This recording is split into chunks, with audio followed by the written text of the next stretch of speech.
Ecossistemas costeiros e marítimos. O litoral brasileiro tem grande extensão latitudinal, com ampla variedade climática e geomorfológica, o que explica a diversidade de espécies e de ecossistemas existentes ao longo do litoral brasileiro. Entre eles, destacam-se estuários, restingas, costões rochosos, banhados, praias, dunas e mangues. Estuários. Os estuários são áreas onde a água doce encontra água salgada. As ondas formadas pelo movimento proporcionado pelo vento fazem com que a água salgada e a água doce se misturem, aumentando a produtividade, através da circulação promovida de nutrientes. A vegetação principal é o capim, e plantas que são especialmente adaptadas para sobreviverem em águas salgadas. A flora é bastante vasta e conta com exemplares do tipo do linguado, os sereianos, guieiras, cenoura do mar e o peixe-boi. Os estuários, como diversos biomas naturais do mundo, estão ameaçados de desaparecerem com a crescente ocupação do homem. Sua proteção é de fundamental importância por causa do seu papel em nutrir a vida nos oceanos. Restingas. São um conjunto de dunas de areias distribuídas ao longo do litoral brasileiro e em várias partes do mundo.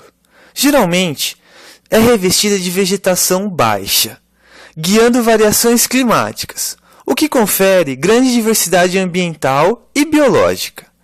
A restinga preservada facilita o controle de espécies com potencial para pragas, como cupins. A preservação do solo arenoso é importante, pois é altamente poroso. A água da chuva infiltra com facilidade, o que reduz os riscos de enchente e os custos de obras de drenagem. Na questão alimentícia, encontramos o caju, a mangaba, a pitanga, o araçá e outras espécies comestíveis. A fauna conta com espécies do tipo do caranguejo. Praias. Um dos ambientes mais conhecidos, as praias, constituem de depósitos de areia acumulada pelos agentes de transporte fluvial ou marinho, apresentando uma largura variável em função da maré. As comunidades animais deste ecossistema caracterizam-se por baixas densidades. A presença de animais pode ser detectada na superfície. Entretanto, existem aqueles que vivem enterrados, sem que se possa detectar na superfície qualquer vestígio de sua presença. As praias apresentam distribuições em todos os continentes. Estão associados aos principais cartões postais do Brasil, acompanhando todo o litoral do país. Dunas. São montanhas de areias criadas a partir da deposição de sedimentos eólicos, sendo elas estacionárias, migratórias ou fósseis. A fauna é um pouco escassa, devido às altas taxas de salinidade, baixa incidência humana e, de certa forma, instabilidade. Sendo assim, poucos animais são adaptados a esse habitat. Um exemplar típico é o tucutuco. Nas dunas, a vegetação nativa é composta principalmente por gramíneas e plantas rasteiras, que desempenham um importante papel na formação e fixação das mesmas, sendo plantas adaptadas às condições ambientais com extrema quantidade de salinidade e ao atrito dos grãos com sedimentos de areia, como o cipó de flores. Banhados. Os banhados são áreas úmidas, caracterizadas pela presença de água de forma permanente ou por longos períodos de tempo. A vegetação desse ecossistema é composta por jutas, capins, como a grama boiadeira, e ainda sarandi, uma espécie de arbusto aquático. O mais comum é termos banhados com espécies diferentes, que variam de acordo com o espaço. Em relação à fauna, há uma série de animais que se adaptam a esse tipo de ambiente úmido, como mais de 50 espécies de anfíbios e animais de médio ou grande porte, como a capivara e o jacaré de papo amarelo. Como os banhados estão localizados em áreas planas e baixas, estes ambientes retêm muitos nutrientes, oriundos das áreas mais altas, resultando em muitos alimentos e ótimas condições para o desenvolvimento da flora e fauna. Costões rochosos. Costões rochosos é o nome dado aos ambientes costeiros formados por rochas situadas na transição entre os ambientes terrestres e aquáticos, em que a maioria dos animais que habitam estão relacionados ao mar. No Brasil, encontram-se em quase toda a costa, sendo que a maior concentração deste ambiente está na região sudeste. As principais espécies vegetais são algas verdes, algas vermelhas, algas pardas, algas azuis e as cianobactérias. Os exemplos da biodiversidade são a esponja do mar, a anêmona, caranguejo, camarão, a estrela do mar e vários tipos de peixe.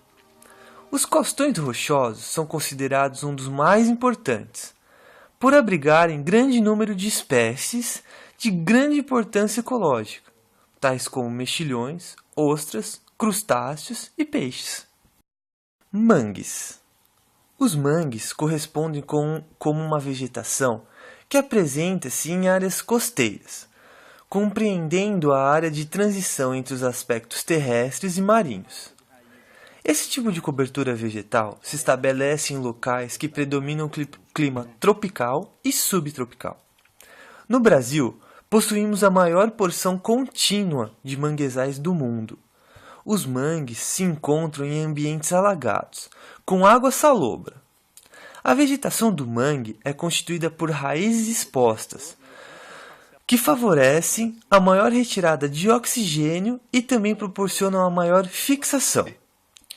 Essa composição vegetal é fundamental na produção de alimentos para suprir as necessidades de diversos animais marítimos. O mangue é formado por plantas com aspectos arbustivos e também arbóreos. No entanto, os manguezais não são homogêneos, uma vez que há diferença entre eles. Desse modo, são classificados ou divididos em mangue vermelho, mangue branco e mangue ciruibá. Apesar da importância dos manguezais para a manutenção da vida marinha, esse ambiente tem sofrido profundas alterações promovidas principalmente pela ação humana e especialmente para atender à especulação imobiliária.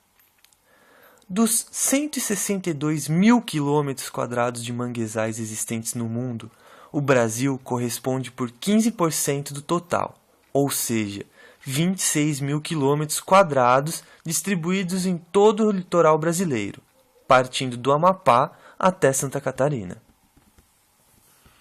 Problemas ambientais e sociais dos ecossistemas costeiros e marinhos. Devido aos impactos e às mudanças climáticas, a biodiversidade costeira e marinha está fortemente ameaçada.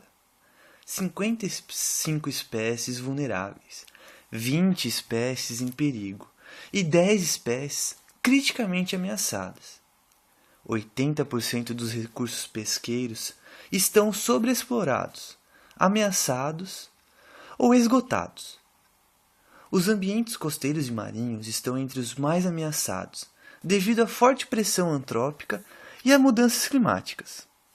As maiores ameaças à biodiversidade marinha e costeira são a pesca, degradação ou descaracterização de habitats, aquicultura desordenada, introdução de espécies invasoras, poluição e mudanças climáticas, sendo principal causa da degradação os resíduos industriais, urbanos e agrícolas, lixo, desmatamento, especulação imobiliária, petróleo e gás.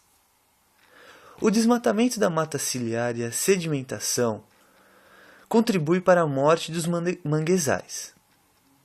E o uso de agrotóxicos levam à mortandade de peixes, atrapalhando a cadeia alimentar. 27% dos recifes já desapareceram. Nos mangues, especificamente, o uso desordenado e degradação vem reduzindo esses ambientes em uma velocidade assustadora em todo o mundo. Os impactos negativos das mudanças climáticas nas zonas úmidas costeiras também devem atingir direta e indiretamente populações humanas. Cerca de 50% da população mundial vive em zonas costeiras, e a densidade populacional nessas áreas é 3 vezes maior do que a média mundial. Muitas das comunidades mais pobres do planeta moram em áreas costeiras e dependem dos manguezais e da pesca, dos recifes de corais para sua segurança alimentar. Podemos concluir então que os biomas litorâneos constituem uma região de transição ecológica representada por ecossistemas diversos. Sendo assim, desempenham um importante papel no desenvolvimento e reprodução de várias espécies animais e vegetais, nas trocas genéticas que ocorrem entre os ecossistemas terrestres e marinhos. Então, sua conservação é fundamental para a preservação da biodiversidade terrestre. Entretanto, os ecossistemas que os constituem são especialmente vulneráveis. As mudanças climáticas e os outros impactos ambientais atenuam sua fragilidade e limitada capacidade de adaptação, de forma que os danos a eles causados podem ser irreversíveis, sendo essencial sua preservação.